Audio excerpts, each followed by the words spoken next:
নমস্কার, জয়িতার চেম্বারে সবাইকে স্বাগত। আজকাল অনেককেই বলতে শুনবেন যে এই জেনারেশনটার কোনো ধৈর্য নেই, ভীষণ অধৈর্য, ভীষণ ইম্পালসিভ। মানে আমরা ভেতরে ভেতরে বোধহয় কোথাও খুব অস্থির হয়ে পড়ি। এই যে অস্থিরতা, এই অস্থিরতার মধ্যে দেখা যায় যে আমরা হঠাৎ করে কোনো কাজ করে ফেলছি, আমাদের ভেতরটা সারাক্ষণ মনে হচ্ছে যে কিছু না কিছু একটা চলছে আমাদের মনের মধ্যে। এবং এই অস্থিরতার জন্য অনেক সময় দেখা যায় যে আমাদের মধ্যে বিঞ্জ ইটিং, অর্থাৎ খুচরো খাওয়ার একটা প্রবণতা চলে আসে, ফলে সেটা আমাদের শরীরের জন্যও খারাপ হয়ে যায়। সুতরাং এই অস্থিরতাটাকে কমাতে গেলে আমাদেরকে বেশ কিছু নিয়ম পালন করতে হবে। যেমন ধীরে ধীরে কাজ করা।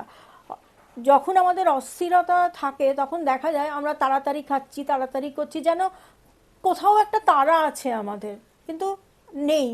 আমাদের সময়ের কাজ সময়ে হয়ে যাবে, যদি না হয় সেটাকে কিভাবে ম্যানেজ করব সেটা আমাদেরকে বুঝে নিতে হবে।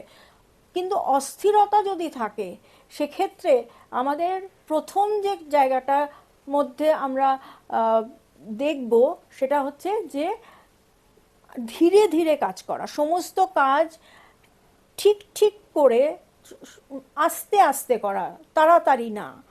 এবং আমাকে এটা করতেই হবে এই রকম বলে নিজেকে কোথাও আমরা এক্সট্রা টাস্ক দিয়ে ফেলবো না।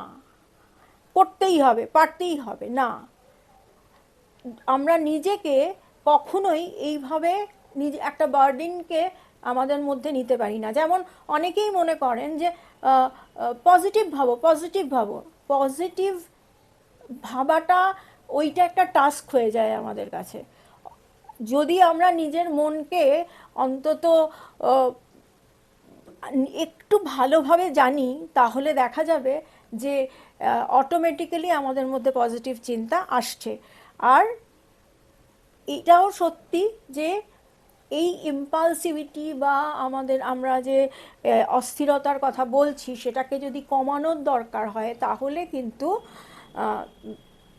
দিনে অন্তত 15 মিনিট থেকে আধ ঘন্টা আমাদেরকে সমস্ত ধরনের স্টিমুলাস থেকে দূরে থাকতে হবে, একা থাকতে হবে, সারাদিনের কাজকে ইভ্যালুয়েট করতে হবে, কোথায় ভুল করছি কোথায় ঠিক করছি সেটাকে ভালোভাবে দেখতে হবে।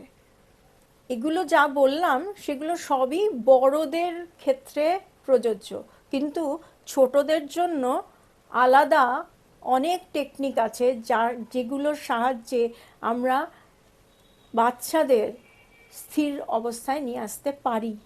কারণ বর্তমানে attention deficit and hyper activity disorder ভীষণভাবে মহামারীর মতো চলছে।